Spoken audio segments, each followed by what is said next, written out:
저출산과 고령화, 우리나라는 물론이고 전 세계가 안고 있는 사회 문제죠. 그 중에서도 고령화 속도가 가장 빠른 나라, 일본에선 초고령 사회 해법으로 충격적인 주장이 나와서 논란이 일고 있습니다.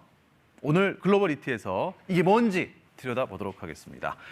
홍서우 기자, 안녕하십니까? 네, 안녕하세요. 네, 아니 누가 어떤 주장을 했길래 일본 사회가 이렇게 발칵 뒤집힌 겁니까? 나리타 유스케 박사라는 인물인데요.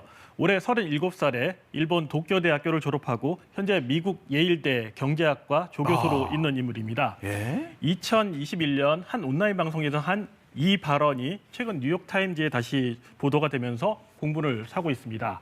직접 들어보시죠. 僕はもう唯一の解決策ははっきりしてると思っていて、結局高齢者の集団自決、集団切腹みたいなのじゃないんじゃないか。 직접 들으니까 더 충격적입니다. 그런데 이건 그냥 어떤 학자가 자기의 생각을 그냥 얘기한 거 아니겠습니까? 그럴 수도 있겠지만은 일본에서 이런 취지의 발언이 나온 게 처음은 아닙니다.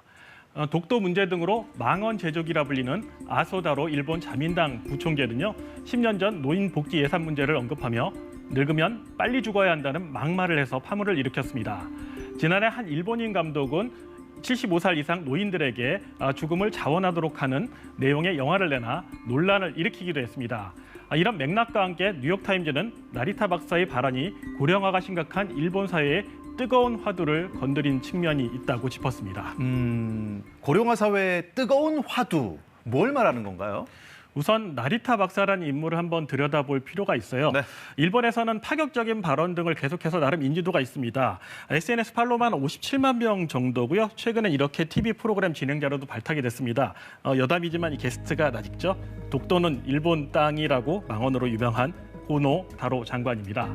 뉴욕타임즈는 나리타 박사가 일본 경제 침체가 고령화 사회 탓이라고 믿는 젊은 사람들에게 인기가 있다고 설명했습니다. 실제로 나리타 박사가 온라인 방송을 한 뒤 옹호 댓글이 꽤 달리기도 했는데요. 이 배경에는 노인들이 너무 많은 연금을 받고 있고 젊은 세대가 너무 많은 경제적 부담을 지고 있는 세대 갈등이 있다는 분석이 나옵니다. 제 입으로 말씀드리기 좀 그렇지만 이분의 의견에 따르면 결국 고령화가 경제 부담 또 세대 간의 갈등으로 이어질 수 있다는 얘기죠. 네, 인구 구조를 볼 필요가 있어요. 일본은 전 세계에서 65살 이상 인구 비중이 가장 높습니다. 전체 인구의 29%가 넘고요. 75살로 올려도 마찬가지입니다. 지난해 처음으로 전체 인구의 15%를 넘기기도 했습니다.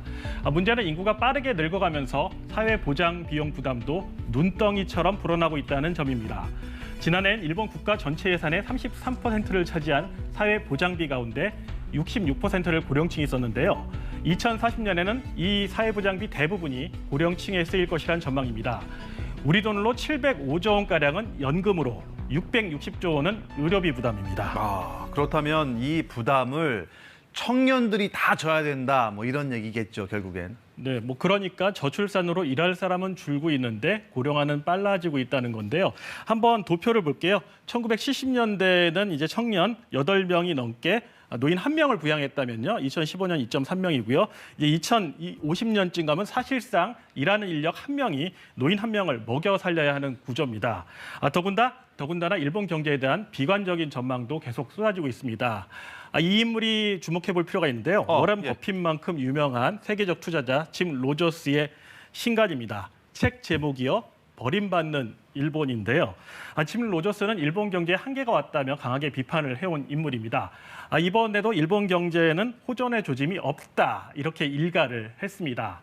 달나라까지도 닿을 듯한 막대한 나랏빛, 선진국 중 가장 심각한 저출산과 고령화, 그리고 신산업, 혁신 없는 토양이 일본 경제를 갉아먹고 있다고 진단했는데요. 그러면서 일본 국민을 향해서는 스스로 생존을 위한 해법을 찾으라고 주문했습니다. 일본 강요 출신인 한 시사평론가는 올해가 일본 청년들의 해외 탈출이 본격화하는 원년이 될 것이라는 내용의 칼럼을 기고하기도 했는데요.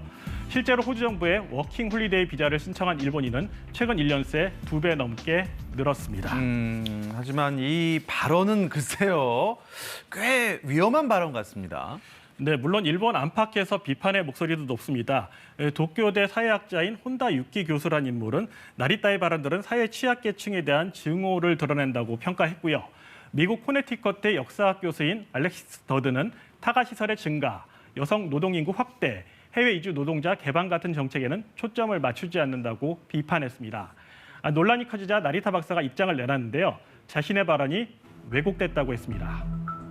박사는 노인 세대가 세대 주도권을 차지하지 말고 젊은 세대가 더 활동할 수 있게 자리를 줘야 한다는 취지였다며 논란이 된 표현은 반성하고 있고 이제 쓰지 않는다고 해명했습니다. 네. 항상 어떻습니까? 일본 문제는 우리나라에게 시사하는 바가 있지 않습니까? 최근 일본에서는요, 자녀가 많다면 세금을 그만큼 깎아주자는 논의가 시작됐다고도 합니다. 홍서우 기자, 잘 들었습니다. 고맙습니다.